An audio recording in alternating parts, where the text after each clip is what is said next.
In this lecture, you're going to see what is bounce rate and how it acts as a search engine ranking factor. According to Wikipedia, the bounce rate is the percentage of visitors to a particular website who navigate away from the site after viewing only one page.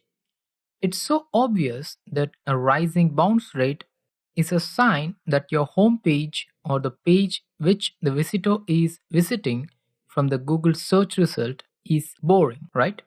Let's see this infographic.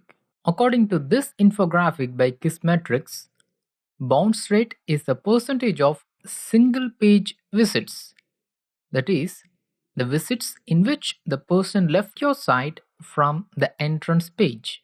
It is also a measure of visit quality. So, a higher bounce rate generally indicates the landing pages aren't relevant to your visitors. You should know this fact that Google takes the bounce rate as an important SEO ranking factor. You can easily calculate the bounce rate of any page using this equation. Here, TV represents total number of visits viewing one page only, whereas TE represents total entries to the page.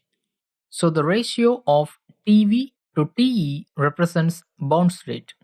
But you don't need to calculate this for every page. Just install Google Analytics and you can view the bounce rate of every landing page or the entrance pages. So, what are all the visits which are counted as bounced?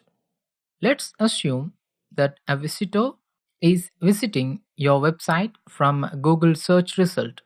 If he clicks on a link to a page on a different website, then he is considered as bounced back. Even if he clicks the back button to leave the site to Google search page again, then also he is considered as bounced back.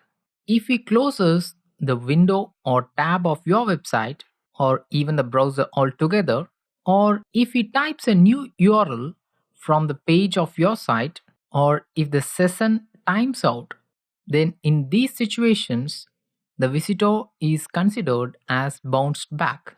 So again, by using this equation, Google computes the bounce rate for each and every page of your website. But bounce rate varies from industry to industry. That is, it's not the same across all categories of websites. According to this infographic, the average time on site is 190 seconds. I think you remember what is a time on site because we just saw in the last lecture. And the average page views is 4.6. There comes the average bounce rate, that is 40%. But for retail sites which drive well targeted traffic, the bounce rate is just 20 to 40%. For single landing pages or the sales pitch pages, most of the users bounce back, and that's why it has got an average of 70 to 90% bounce rate. For portals such as MSN, Yahoo groups, Facebook groups, etc., the bounce rate average is 10 to 30% because there the interaction is very high, which leads to lower bounce rate. Let's come to the important category, that is content websites. Blogs, news websites, magazine websites, all of these websites fall under the category content websites. These websites usually get high search engine visibility, often for irrelevant terms. So, their bounce rate often stays between 40 to 60%. If you target more relevant terms in search engine, and if you can reduce your bounce rate below 40%, then there is a sure shot to get top 3 rankings in Google search page. Let's come to the research of search metrics. The bounce rate indicates to Google how happy are your users after reading your content. So higher the happiness of users or higher the satisfaction of users, lower will be the bounce rate.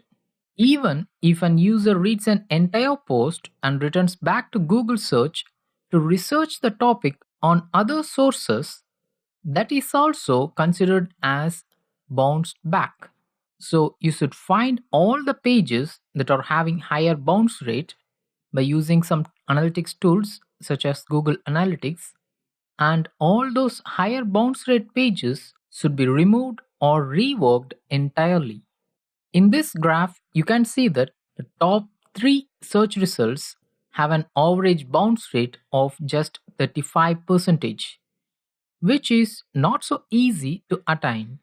The overall average of top 10 search results is 37%, and the difference is very meager, that is just 2%. And that's why the correlation is very low, that is 4% or 0.04. In the next lecture, you will learn how to increase the time on site and how to reduce the bounce rate of the posts or pages on your website.